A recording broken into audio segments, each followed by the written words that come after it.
शुभ मध्याह्न बच्चों। आज हम लोग आप लोगों की पाठ्य पुस्तक क्षितिज के अंतर्गत जो काव्य खंड है उसमें पहले जो कवि हैं कबीरदास, जिनके बारे में हमने थोड़ा सा जानकारी प्राप्त की थी,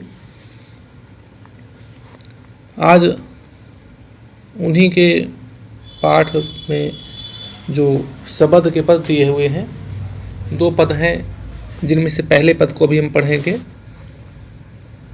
पहले तो सब पद पढ़ लेते हैं।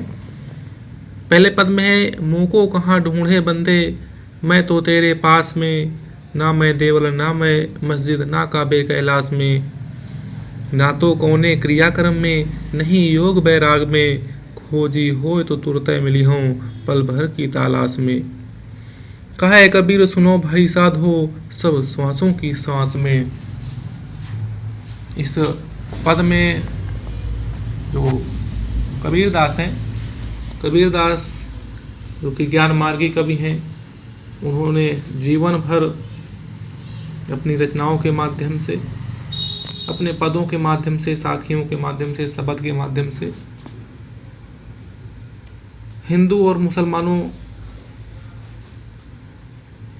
के अंदर जो एक दूसरे के प्रति ईर्ष्या की भावना थी उसे दूर करने का प्रयास किया।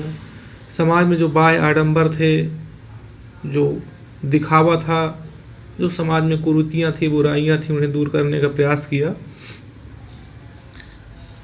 तो कबीरदास कहते हैं कि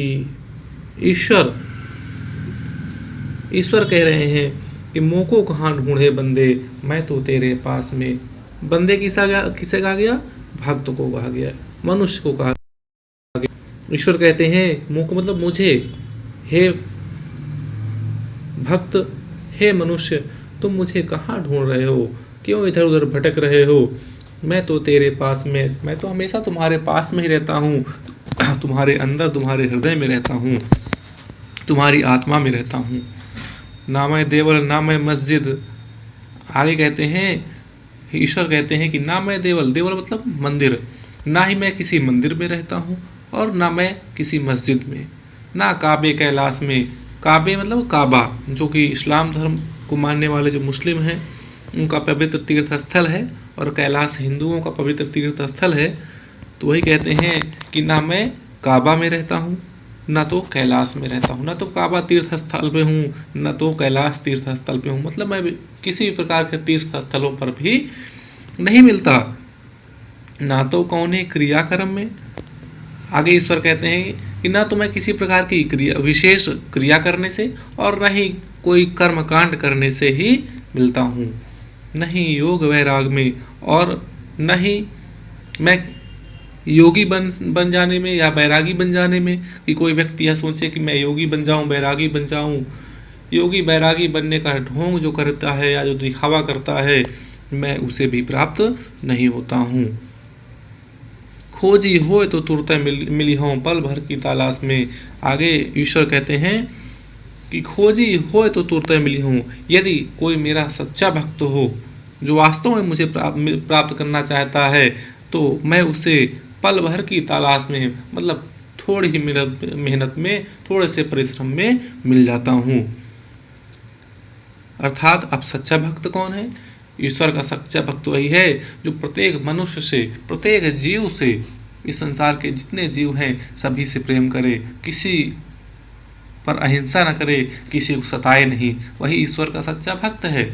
ईश्वर का सच्चा भक्त वो भी है जो किसी प्रकार का ढोंग नहीं करता, दिखावा नहीं करता, किसी के प्रति अपने मन में छल और कपट, ईर्ष्या, द्वेष की भावना भी नहीं रखता। वही ईश्वर का सच्चा भक्त है। तो वही कहते हैं ईश्वर कि यदि वास्तव में मेरा सच्चा भक्त है, वास्तव में यदि मुझे कोई ढूंढना चाहता है, तो मैं उसे शीघ्र ही मिल जाऊंगा, क्योंकि मैं हर व्यक्ति की आत्मा में रहता हूँ। मुझे पाने के लिए मनुष्य को इधर उधर भटकने की आवश्यकता नहीं है। कहाँ है कबीर सुनो भाई साधो, सब श्वासों की श्वास में। कबीरदास कहते हैं कि हे संत साधुओं, हे सज्जनों, हे संतों। साधु मतलब संत, सज्जन, साधु। कबीरदास कहते हैं कि हे संतों, सब श्वासों की श्वास में ईश्वर तो, भगवान तो प्रत्येक मनुष्य की आत्मा में रहते हैं, प्रत्येक मनुष्य की प्रत्येक श्वास में रहते हैं। इसलिए ईश्वर को ढूंढने के लिए इधर उधर भटकने की आवश्यकता नहीं है, किसी प्रकार की ढोंग करने की आवश्यकता नहीं है, साधु सन्यासी मौलवी बनने की आवश्यकता नहीं है। यदि वास्तव में आप ईश्वर को प्राप्त करना चाहते हैं तो ईश्वर को अपनी आत्मा में ही ढूंढिए। अगला पद दूसरे वीडियो में, आप इस वीडियो में